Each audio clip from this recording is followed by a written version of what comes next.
નમસ્તે.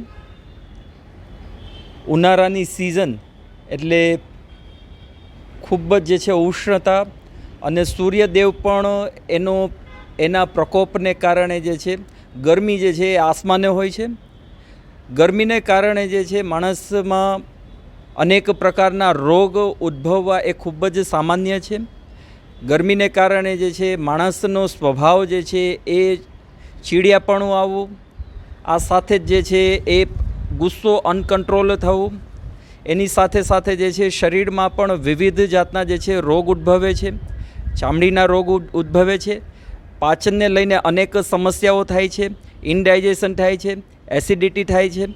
આ બધા જે છે ગરમીથી આવતા જે છે રોગોનું લિસ્ટ હોય છે. અને ગુસ્સો અનકન્ટ્રોલને કારણે જે છે બ્રેન સ્ટ્રોક થવું, જીવલેણ પણ હોઈ શકે છે. તો ગરમીને કારણે જે છે અનેક પ્રકારની સમસ્યાઓનો જે છે સામનો કરવો પડતો હોય છે. વાણી ઉપર અસંયમ પણ જે છે એ બ્લડ સર્ક્યુલેશન વધારે થવાથી હાઇપર ટેન્શન જે છે થવું, આ પ્રમાણેના અનેક પ્રકારના જે છે રોગોનું લિસ્ટ ખૂબ જ લાંબુ છે. આ રોગ અને આ સમસ્યાઓથી નિજાત પામવા માટે કુદરતે પણ આપણે વિવિધ પ્રકારની રચનાઓ, વિવિધ પ્રકારનું ખાનપાન જે છે આ સિઝનમાં જે છે આવતું હોય છે. ખાનપાનમાં જે છે દૂધી છે, પછી પાણીદાર જે છે ફ્રૂટ્સ છે, જેમાં જે છે તરબૂચ, વોટરમેલન છે, શક્કરટેટી છે, દ્રાક્ષ વગેરે છે. એ ખૂબ જ ઠંડી વસ્તુઓનું જે છે માણસ આ સિઝનમાં જે છે એ આહારમાં થોડા જે છે ચેન્જીસ કરે. તીખું અને મરી મસાલાવાળું માંસ મચ્છી વગેરેનો જે છે ત્યાગ કરે. એની સાથે સાથે જે છે આ દરેક સમસ્યાઓનું સમાધાન જે છે એ માત્ર પાણીના બેલેન્સ કરવાથી પણ થાય છે.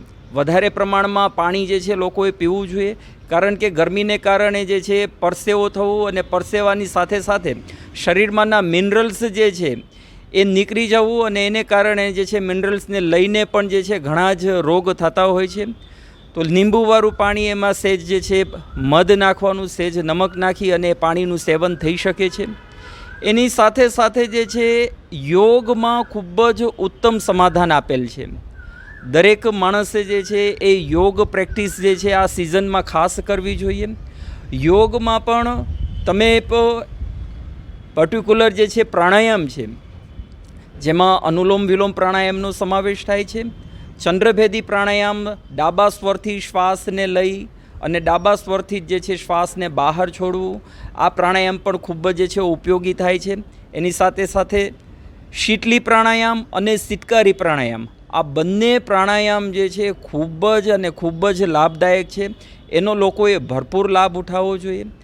આ પ્રાણાયામમાં પણ જો સમજ ન આવે તો યોગમાં માત્ર જે છે સહજ પ્રાણાયામ, ખુલ્લી જગ્યા પર બેસી, જ્યાં નૈસર્ગિક વાતાવરણ છે અને હવાદાર જગ્યા છે, જ્યાં હવાનું આવાગમન થાય છે, એવી જગ્યા પર બેસી અને માત્ર આંખો બંધ કરી અને ઊંડા શ્વાસ લઈ શ્વાસને બહાર છોડવાની જો પ્રક્રિયા સતત 10થી 15 મિનિટ કરવામાં આવે તો સ્ટ્રેસ પર મેનેજ થાય છે, બ્લડ સર્ક્યુલેશન પણ મેનેજ થાય છે, ને આ સાથે સાથે જે છે વિવિધ રોગો ઉપર પણ જે છે એ કંટ્રોલ આવી જાય છે. તો આવી સરળ વિધિ છે આપણા યોગશાસ્ત્રમાં જે છે એ સૂચવેલી છે. દરેક માણસે એનું જે છે ઉપયોગ કરવો છે. એની સાથે સાથે જે છે યોગ નિદ્રાની પ્રેક્ટિસ, શવાસન જે છે એ ખૂબ જ લાભદાયક છે. કોઈ પણ જે છે યોગ કક્ષામાં જઈ અને આ પ્રમાણેનું જે છે એ સામાન્ય ટ્રેનિંગ પ્રાપ્ત કરી અને તમે યોગનો ભરપૂર લાભ ઉઠાવી શકો છો. એના માધ્યમથી તમે જે છે આ ગરમીથી નિજાત પામી શકશો અને આ ગરમીને કારણે ઉદ્ભવતા વિવિધ રોગને તમે જે છે ખૂબ જ સારી રીતે મેનેજ કરી લેશો. ફરીથી ગરમીની સિઝનમાં જે છે ખૂબ જ પાણી પીવો, ફ્રૂટ્સનું સેવન વધારે કરો, દૂધી વગેરે જે છે શાકભાજીઓનું સેવન કરો. આટલું કરવાથી જે છે તમે આરામથી જે છે એ આ પ્રમાણેની સમસ્યાઓથી જે છે નિજાત પામી લેશો. Thank you.